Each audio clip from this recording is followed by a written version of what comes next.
Hey, what is up guys? My name is Slickmoth and I'm back again with another video, and in this one talking about Spiderman PS4 and the differences of playing it on the core PlayStation 4 or the PS4 Slim versus the PlayStation Pro. Now we do have this tweet from Insomniac Games indicating that there will be a graphical distinction that you will notice playing the PlayStation 4 Pro as opposed to the regular PlayStation. And largely I'm making this video out of course, to inform people, but also for my own self-interest a little bit, such that I recently just got the regular PS4, before all this Pro and Neo and super powered slim crap, all that stuff started coming out, okay? So I've got a regular PlayStation 4 and I'm considering whether or not I want to upgrade specifically for this game, considering that it will be playable on PS4 Pro and it will be better graphically. It'll run better, it will have a stronger processor, I believe about twice the strength of the other one, and you're running at about 4.2 teraflops in terms of total power.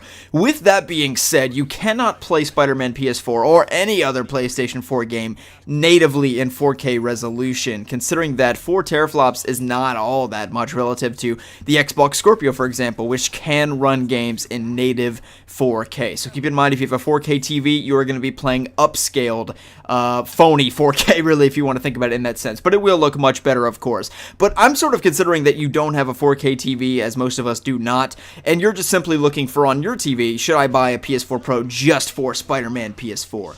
And I was sort of thinking about this, and I think there's no better way to look at it than the actual trailers for both of the games that we've gotten, or not both games, both versions of the game, I should say. And indeed, it is the same exact game, so it's not like you can't play it if you don't have a PS4 Pro. It will be out on both consoles.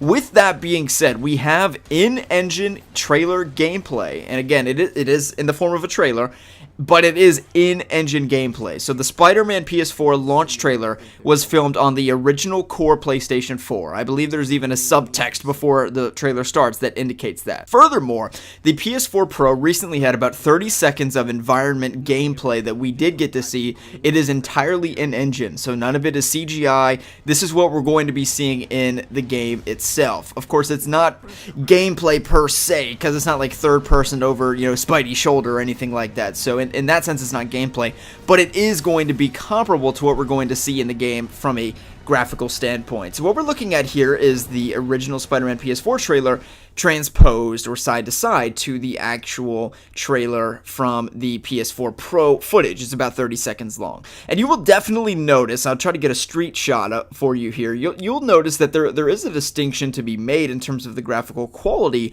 I personally wouldn't say it's anything substantial, okay? I, in fact, would say that in the instance of these street shots, and although they are different, you have to keep that in mind, that they're not the same exact shot, right? But it's two shots of a street on New York City, okay? So it's about as close as we're going to get.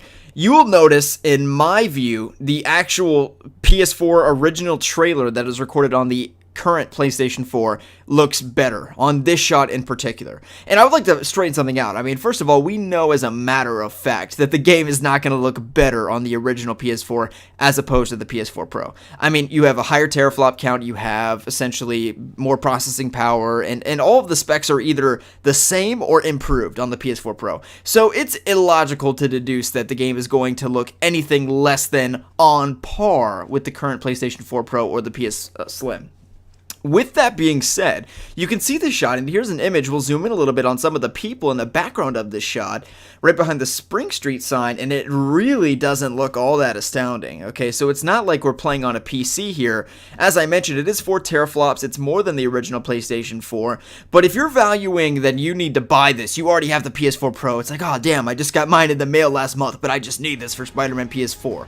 I don't know if that's really an accurate, assumption of what we're going to need to be getting here. And certainly I want to see gameplay before I make my decision, but my gut instinct from what they've said, they did say on Twitter, as I showed you earlier, that the game will look better on PS4 Pro, but all the articles that I'm reading online have essentially insinuated that if you don't have a 4K TV, it's not the biggest deal in the world, and you may notice a graphical improvement in some areas, and you will notice less frame rate tear or screen tear and frame rate drop and that sort of thing.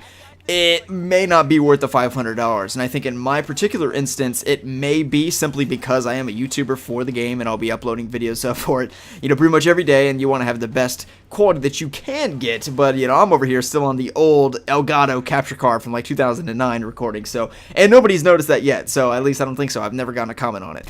Okay, but that's all besides the point. So the point being with this video, I don't know if the difference is going to be substantial. So if you're a current PlayStation 4 owner, you may want to consider not dropping the extra $500 or however much it is, $400, to buy the PS4 Pro, which comes out in November. However, if you are an Xbox owner or a non-console owner and you're thinking about getting PlayStation just to play this game, it may be something worth investing because of the fact that the PS4 Slim is worth $300 and the PS4 Pro, which the 4K native, not native, but the 4K stuff and the improved HDR and all that sort of stuff is actually going to come with it for $400. So an extra $100 I think is worth it and you may notice a little bit of an improvement and less frame rate drops and screen tearing and that sort of thing. But if you already have a PS4 and you want to drop another $400 and maybe trade in your current PS4 for like $5 at GameStop or 40 cents or whatever, they're feeling generous that day, they might give you $20, then I don't know if that's worth it. That's just my personal opinion from a PS4 owner like many of you guys listening, that I don't think I'm going to be investing in it, but I may have to simply because, I want my gameplay to be up to par with everybody else on YouTube, because it is quite a competitive market, of course, on YouTube. But I guess I have another reason to justify for it, or an excuse to make to myself to why to buy the PS4 Pro, which, by the way, I don't think looks all that pretty in terms of its design, and certainly isn't, as I mentioned to you, all that powerful. And it's almost like you can, sell your PS4 and my PS4 Pro, the money that I would spend on my PS4 Pro, and buy a better gaming PC, but I don't really know exactly how that would all work out. But the point being that Spider-Man PS4 is not coming on a PC, so that's just an option entirely out of the realm of possibility. And I don't want a PC. I don't like playing with mouse or keyboard or any of that crap. I like having a